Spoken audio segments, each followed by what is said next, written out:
Tänään tehdään Exceptioni happohoito ja Hannele kävi meillä sitten ihoanalyysissä.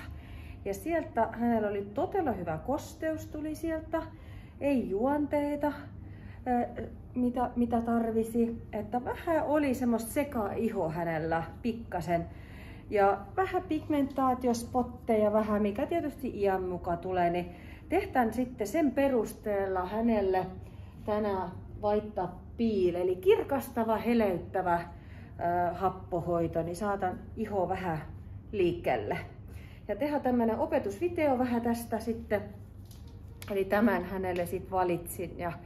Eli näytetään ihan kokonaisuudessa, miten se happohoito tehdään ja mitä vaiheita sinne kuuluu ja mitä tuotteita mä siinä käytän. Niin ihan semmonen perus. Eli ihan ensimmäiseksi puhdistetaan kasvot. Jos ei ole meikkiä, voi laittaa suoran ensymipulverivaahton. Tai salisyylik, hänellä oli vähän sekaa ihoakin siellä vähän. Mutta jos on meikki, voi ensiksi vaikka puhdistusmaitolla sitten. Mä näytän ne tuotteet vielä, kun aletaan tekemään ne. Niin puhdistusmaitolla tykkään tehdä, niin sieltä tulee se hyvä tuntuma, pieni semmoinen hieronta jopa asiakkaalle. Hän rauhoittuu siihen, kun hoito itse on nopea. Monta asiaa tapahtuu siellä koko ajan jotakin. Niin tykkään käydä puhdistusmaiton kanssa läpi, kuitenkin se ihanasti pehmittää. Niin 400 ml all in one, niin se oikein pehmittää. Ja silmut kiinni, joo.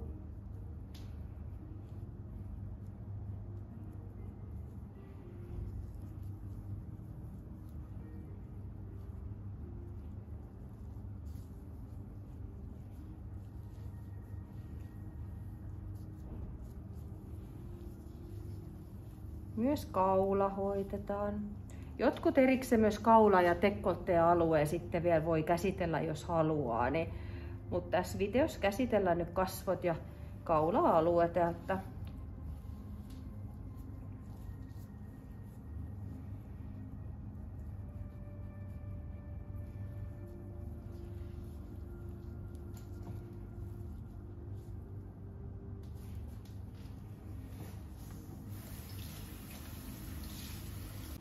ja pesu.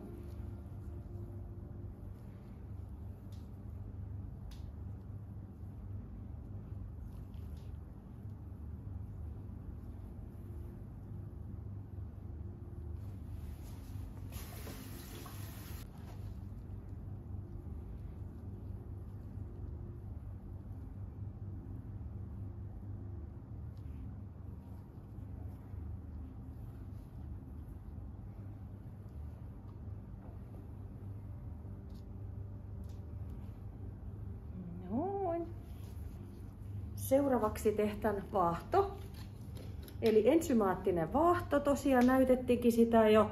Eli se vähän kuori ihopinnan kuivan ihon pois etestä, että happo pääsee vähän syvemmin sitten.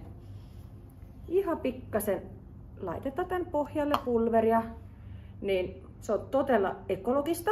Se ei tarvitse mitään säilytysaineita, kun on pulverimuodossa. Ja sitten ei meidän tarvitse ihan vaan vähän lisätä siihen vettä. Ja sitten veten kanssa lähtee vaan pikkasen sitä rullaamaan.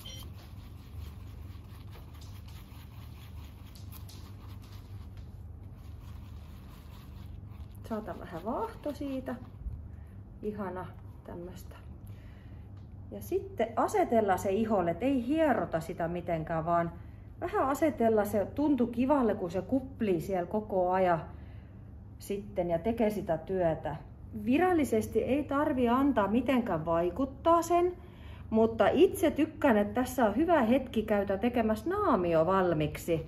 Kun me tehdään itse, sekoitetaan hyaluronikeelinaamio, niin siinä on hyvä aika ja tämä tuntuu asiakkaasta ihan mukavalle, niin antaa sen vähän aika tehdä töitä. Se on ensymaattinen kuorinta tosiaan, niin saatan vähän se kuollut ihosolukko vähän pois etestä siitä. Se on tosi hellävarainen pappaija-ensyymi. Ei ole tuoksuaineita, ei ole säilytysaineita, niin annetaan sen vähän kupliin. Noin, hyvä. Ja sitten tehdään naamio. Ja meidän naamioon tulee 100 ml vettä. Ihan tavallista vettä saa laittaa. Ja sitten tulee hyaluronihapppopussi. Sekin on pulverimuotossa.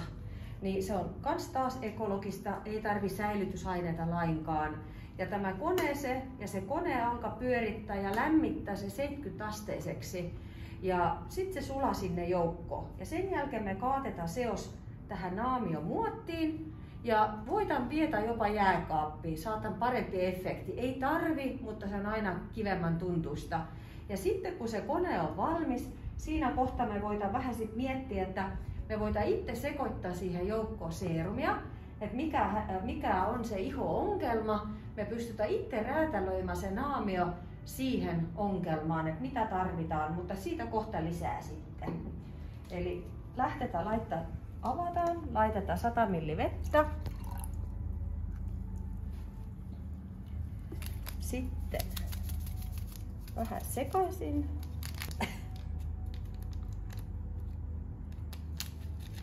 Kunnolla auki kerralla.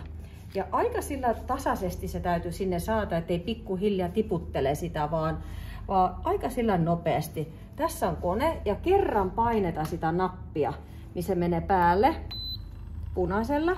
Ja sitten kaikki siihen sisään. Ja sitten se alkaa rullaa ja ihan rauhassa laitetaan kansi päälle. Se on valmis, se piippaa sitten. Ja me voidaan nyt miettiä tänä aikana, että mikä voisi olla hänelle hyvä seerumi. Meillä on erilaisia MixLab-seerumeita, tässäkin on monia. Niitä löytyy lisää vielä kyllä. Ainoa mitä sinne ei saa laittaa on öljypohjaiset seerumit ja vitamin C-seerumi.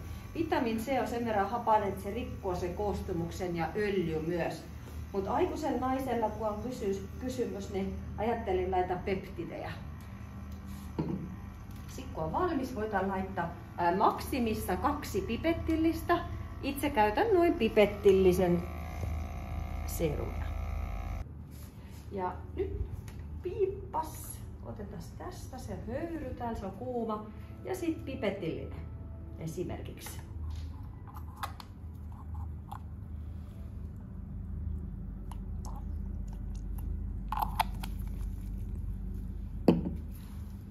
Voi vähän sekoittaa, lähtee isommat kuplatkin pois sieltä. Se on kivasti sekaisin. Ja sitten kaatetaan se. Voidaan laittaa tänne viilen päälle vähän oikein.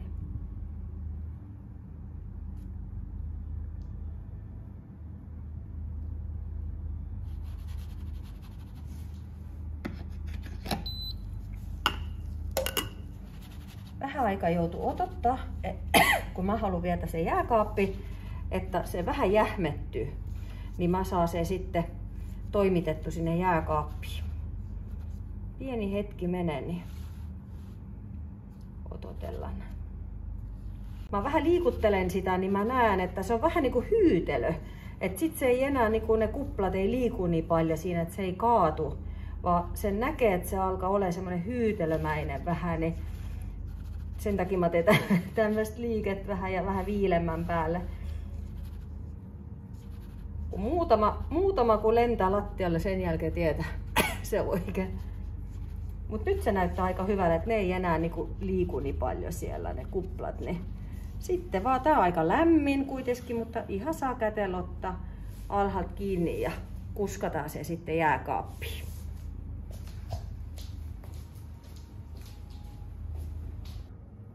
Ja nyt taas kun naamio vietiin jääkaappiin, tulla takaisin ja vähän mennä pyörittämään. Voi kostuttaa vähän sormia, jos haluaa. Et jos kerkee vähän kuivumaakin, niin voi pikkasen vähän kostuttaa sormia ja pyöritellä läpi vielä.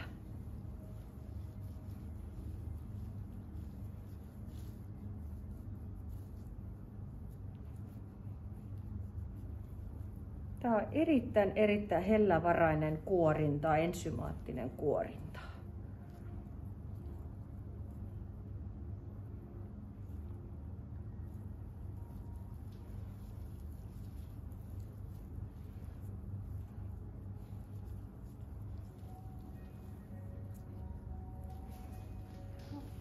Pesu.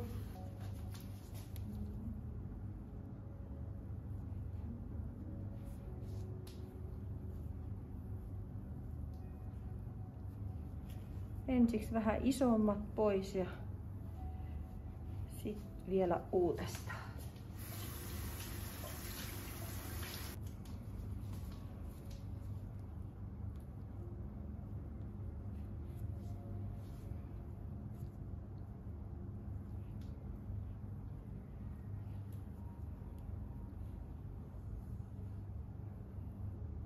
Noin.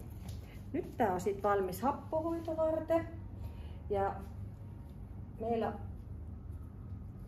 hapoton vesiliukosia melkein kaikki paitsi retinoli. Niin me vielä käytetään, ehdottomasti täytyy käyttää Degrissin lotion. Eli siinä on vähän alkoholia, eli täytyy saada kaikki rasva pois iholta. Eli muuten se happo ei mene sieltä läpi. Saatan paljon parempi tulos. Eli tää on esikäsittelyaine, pre-peel, mutta Degrissin lotion on sen nimi. Ja vanulapuille voitan laittaa ne.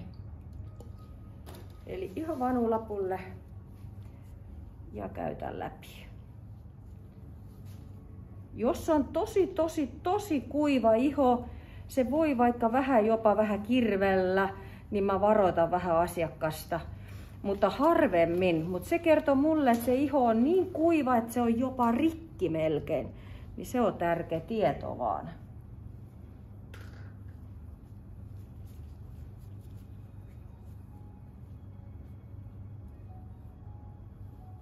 Kirveleekö? Hyvä. Sen jälkeen on hapon aika. Ja meitä White Tub Peeli laitetaan meitä protokollan mukaan 2 kertaa. Eli me niin sanotusti leijeröitään sitä happoa. Eli se ei saa kuivua iholla, se on se tarkoitus. Ja noin 3 minuuttia per kerta pidetään sitä. Eli levitetään kerran, annetaan vaikuttaa 2-3 minuuttia ja levitetään uudelleen sinne päälle. Ja sen jälkeen vasta neutralisoidaan. Ja meillä on happohoitoprotokolla löytyy ihan koulutusmateriaalista, että mitä happo, kuinka monta kertaa, kuinka monta minuuttia käytetään. Ja siitä kannattaa pitää kiinni. Lähtetään laittaa happoa, niin meidän täytyy vähän katsoa meitä uusi pensseli samalla täällä. Eli nämä on paljon lyhyemmät nyt nämä pensseliosuus, niin ei mene niin paljon ainetta hukkaa. Ja saa sopivan määrän sinne iholle.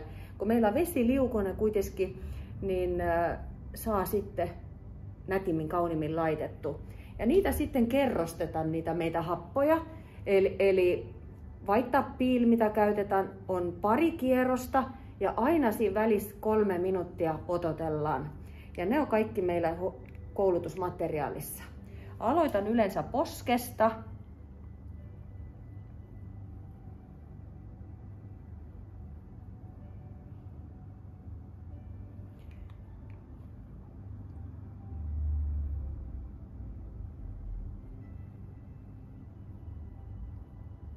Ja siirrytä toiseen poskeen.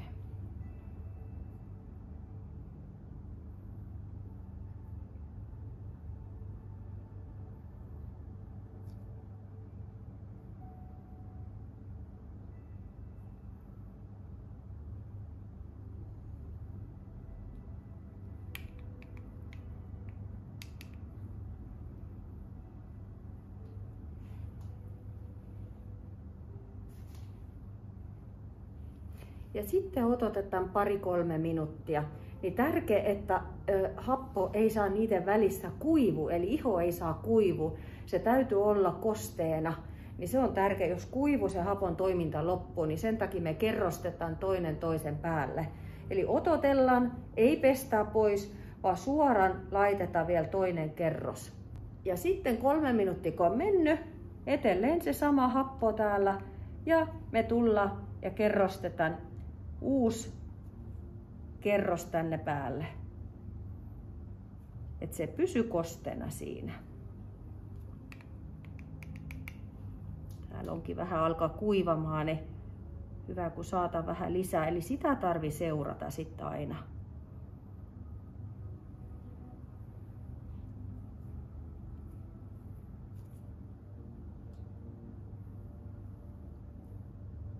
Ja 3 minuuttia odotellaan ja sen jälkeen neutralisoidaan. Sitten muutama sana neutralisoinnista meillä. Eli me neutralisoidaan ne ylimääräiset hapot. Iho itse neutralisoi niitä jo, mutta jos sinne jää jotain ylimääräistä, ne täytyy saada neutralisoitu. Ja meillä sitten on vielä tämmöinen, ei pelkästään neutralisointi, vaan tulee tämmöinen Carbox-efekti samalla. Eli siellä vähän pakotetaan CO2 ulos. Eli kun tämä neutralisointi reagoi se ylimääräisen hapon kanssa, niin siinä tulee pieni kemiallinen reaktio, niin me saatan CO2 vähän pois ihosta, niin silloin hemoglobiini irrottaa O2 sinne ihoon. Se voi tuntua pienellä lämmöllä, kun tulee reaktio. Itsellä voi sanoa, että jopa vähän kuumottaa ja kirvelekin, mutta se heti helpottaa, kun mennään paikasta toiseen. Eli meillä on 2 erilaista. Tämä on Hyaluronic Carbox Neutralizer ja sitten mitä laitetaan pensselillä, se on helppoa.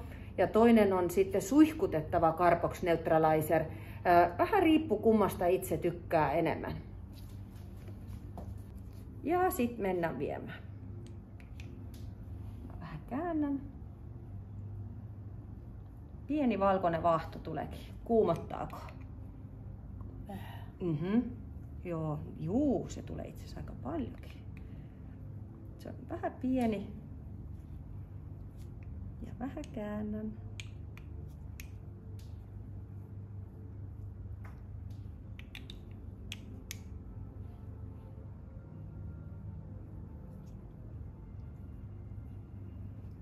Mutta tämä jälkeiho tuntuu tosi ihanalle.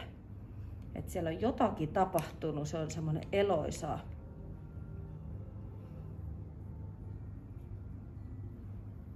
Sitä ei kannata kauheasti läträtä, mitä valtavia määriä, ettei sitä, se on ihan hyvä, että se happo siellä kuitenkin on ollut, että se vaan ylimääräinen saata vaan pois, mitä se on. Ja aika sillä nopeasti. Ja sitten pestään.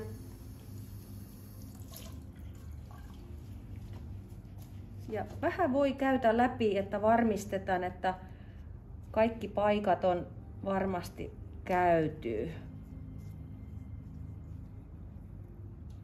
Ja sitten saatakin jo pestä.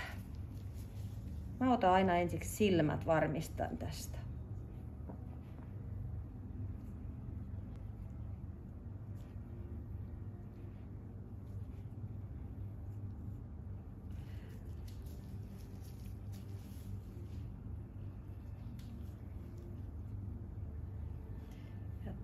Tarkkaa kaikki käydään läpi. Ja nenänpielet, ne semmoiset. Ja nyt ollaankin valmiina naamiolle. Naamio tuli ja sitten aina asiakasta varoitan, että se on tosi kylmä. Itse tuntuu, että vähän niin kuin kasvot joku laittaisi lumihankeen, mutta se menee tosi nopeasti, lähtee lämpemään kyllä. Se kosteuttaa tosi paljon sitä ihoa. Katsotaan, mä vähän käännän. Mä laitan se tänne lähelle. Et moni sanat on vähän hankala laittaa, niin mä katson, että siellä oikeasti on ne reijät, ettei ole siellä. Lähtetään sitä sieltä vähän nostamaan suorilla sormilla varovasti. Mä laitan ensiksi aina otsaa, sitten nenää ja sitten tänne. Eli tärkeää, että tämmöisillä sormilla ei nosta, niin sitten ne sormet menee läpi sieltä, vaan suorilla sormilla nostetaan se kasvojen päälle. Onko kylmä? On. Sitten vielä, kun tämä naamio ei ihan joka paikka ei ylety, niin meillä on semmoinen ihana tuote kaviaarinaamio. Kaviaari suihkenaamio, niin joka paikka, missä ei ylety tämä naamio, mä käyn suihkuttamassa, niin se kosteuttaa sitä ihanasti myös.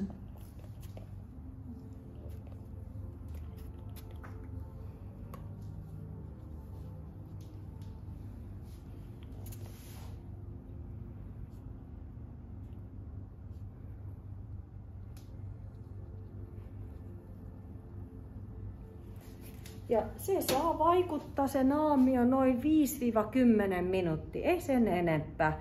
Ja itse vähän seuraallen olen lähellä, että jos toisilla ihmisillä on tosi lämmin se iho, niin sehän lähtee sulamaan myöskin. Ja se voi mennä rikki tästä halkeen, niin ei ole miellyttävää. Kyllä mä seuraan, että mitä täällä tapahtuu, ettei mene kahvelle takahuoneeseen. Ja monesti laitan vielä, kun lähtee vähän valumaan, niin joskus laitan pienet tupsut korviin, ettei ole niin inhottava. Jos se sieltä lähtee valumaan, se ei ole suora korvassa sitten. Niin. Ihan pienet, noin. Hyvä. Ja sitten odotellaan pieni hetki. Katsotaan, mitä naami aika kivasti punotus on laskenut. Se viileä tekee myös sen, että se supistaa vähän verisuoni, iho rauhoittuu siellä alla ja se koko ajan syöttää aktiiviaineita kuitenkin. Siellä se on erittäin kostean tuntuinen, mukavan tuntuinen. Jos jollakin vähän on kirvellyt, kuumottanut vähän siellä pikkasen se happo, niin tää kivasti se viileä rauhoittaa sen.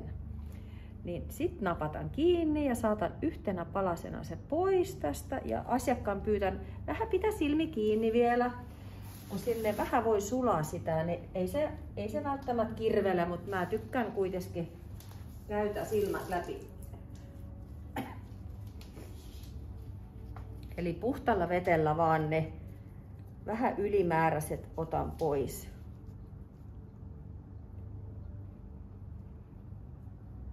Ei sinä sillä tarvi pestä. Ainoa vaan missä on sit se suihkutettava naamio, se voi olla vähän tämmönen nihke ja semmoinen vähän, niin sen mä pesen vähän tästä pois.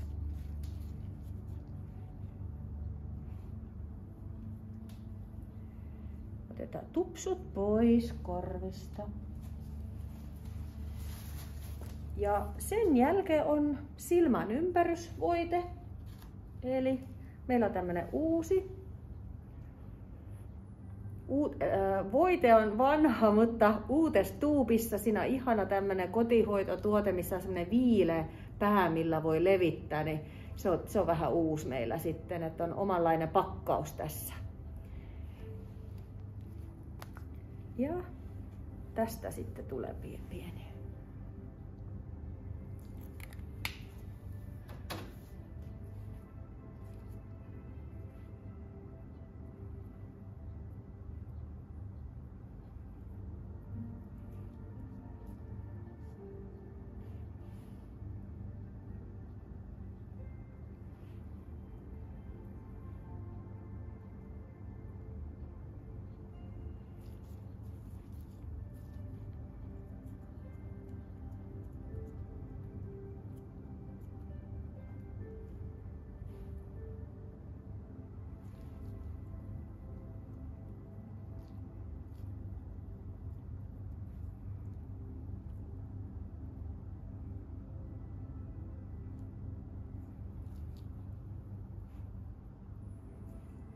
Oikein kosteuttava ja jos loput jää, voi vielä tupsutella vähän huulille, jos jää vähän ylimääräistä.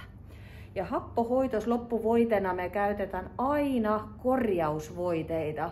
Ja meillä on 3 korjausvoitetta, on Ice Cream Repair, mikä on tosi kuivalle iholle, on Caviar Repair sekaiholle ja sitten on Glacier Repair, jos on tosi rasvainen iho, jopa akne-iho. Itse tykkään käyttää Ice Cream Repair, kun happohoiton jälkeen, vaikka hänelläkin kosteustasapaino näytti olevan todella hyvä ja jopa vähän mukamas oli sekaiho tässä, mikä meitä analyysilaite sanoi. Happohoiton jälkeen iho on tosi nälkäinen, niin mä jotenkin koen, että se tarvii yhden ylempää sitä voitetta. Ja meillä ammattikoko tässä Ice Cream Repair on 100 milliä. Niin sitä on sitten kivempi tässä hoidossa sit tietysti käyttää. Ja se, että mikä Ice Cream Repairissa on, se täytyy niinku opettaa käyttämään, kun se on näin paksua. Niin kaikki raaka-aineet ei aina sovellu olemaan keskenään samassa purkissa kauan aikaa. Niin sen takia ne on koteloitu, niin iho kun on suolainen, ja lämmin, se sulaa vasta iholla ja silloin se on puhtaimmilla, raikkaimmilla siellä iholla. Tää tuoksu on ihana tämmönen vaniljapulla myöskin, että se on tosi semmoinen miellyttävä, mutta täytyy aina asiakkaalle opettaa käyttää, ettei hän ajattele, että miten mä tämän tatinan saan kasvoille, kun ei se millään levity. Niin asiakkaallakin tämä on tosi tärkeä kotihoitotuote. Sanon, että puolet se tuloksesta tulee kotona. Et jos ei kotona ole oikeanlaiset tuotteet, meitä happohoiton jälkeen voi tulla tunne, että mulla iho meni vielä huonompaa kuntoon. Se ei, eka viikon aikana se ei saa missään nimessä kuivu se iho. Asiakas sanoi, kun se on niin kuiva tämä eka viikko, mä että ei, tämä on nälkäinen, nyt se ottaa vastaan kaikki. Niin paljon täytyy lyötä, kun vaan sinne menee, niin silloin se on todella hyvä. Okare siitä. Ja sitten tietysti asiakkaan iho on tosi viileä, niin se ei niin helposti sulakkaan, niin mä vähän valmiiksi lämmittelen, kun mun kätet kuitenkin on myöskin vähän lämpimämmät, niin se lähtee kivasti tästä sitten sulamaan, niin on helpompi asiakkaallekin sitä sitten levittää. Ja sanon aina, että hoito jälkeen mieluummin laitan voidetta enemmän kuin normaalisti päiväkäytössä, että iho saisi itse päättää, kuinka paljon se oikeasti ottaa sitä vastaan. Pahin mikä on, että se jää vähän vaille. Niin kuin heti huomaa, että pikkasen vielä lisää.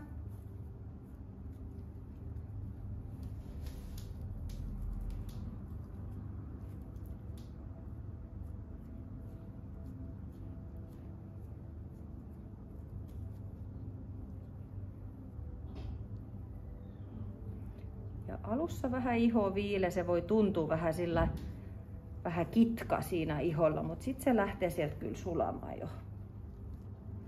Kauheasti me ei hierota, kun me ollaan kuitenkin kuorittu, me ollaan haluttu rauhoittaa se iho, niin me ei mennä enää sitä aktivoimahieronnalla, ei happohoitos meillä ei.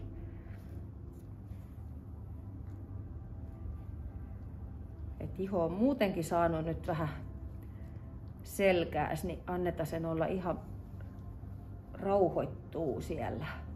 Sen verran, että saatan imeytymään vaan se hyvin se voite. Ja kerran nyt on vasta päivä tai oikeastaan aamupäivä, koko päivä edessä, niin hirveän tärkeä on aina aurinkosuoja käyttää. Vaikka meillä ei ole sillä nimellä, että on aurinkosuoja, se on ihan niin kuin päivävoite, missä on 50 aurinkosuojaa mukana. Siellä on paljon hoitavia ainesosia. Ja nyt mä puhun sellaisesta tuotteesta kuin All Day Shield, eli koko päivän suoja. Siinä on myös UVA-filterit, UVB-filterit. UVB-filterit on ne, UVB on se, mikä aiheuttaa tulehtusta ihossa, eli punotta. UVA menee paljon syvemmälle ja se pitkäkestoisesti syövyttää niitä soluja siellä pohjalla, mikä aiheuttaa ennenaikaista ihon vanhenemista. Ja sitten meillä on täällä vielä mukana suoja vapaat radikaalilta. Eli tarkoittaa myös sitä, että kaikki katupölyt, mikä on, ne ei pääse sinne ihos. Että se on mekaaninen suoja myös omalla tavalla. Ja sitten myös sinivalosuoja. Eli tietokoneet, mitä tosi paljon ihmisen iho herkistää, kuivattaa, niin se sinivalosuoja myös. Ja tässä on tosi monta, plus ihan kosteuttava. Sisältää tämä myös ferulihappo, mikä omalla tavalla heijastaa pois aurinkoa niin sanotusti ja myös suoja sitä ihoa. Ja sitä laitan aina hoiton jälkeen myös. Ja tää on yllättävän kevyt. Et jos me ajatellaan, puhutaan vaan aurinkosuojasta, ihmisellä tulee helposti, että voi kauheta, mä en sitä tatina laita. Periaatteessa hänen mielestä päivällä ei edes tarvitsisi muuta kuin tätä voitetta käyttää, että antaa suojan, kun ihokin suoja. Ja yöllä kun nukutaan, ihosuojaus on matalampi, silloin tarvitsee sitä korjata ja antaa sitä työkalupakki sille asiakkaan iholle enemmän. Pohjoismaissa meillä täällä on sen verran kuiva iho, että ei ihan välttämättä aina riitä pelkästään tämä, niin olen kyllä laittanut itse seerumin ja voiten vielä alla sit kotona. Mutta periaatteessa tämäkin riittää. Tämä ei ole pelkästään aurinkosuoja, vaan täällä on paljon kaikki ominaisuuksia, mitä iho tarvitsee päivällä.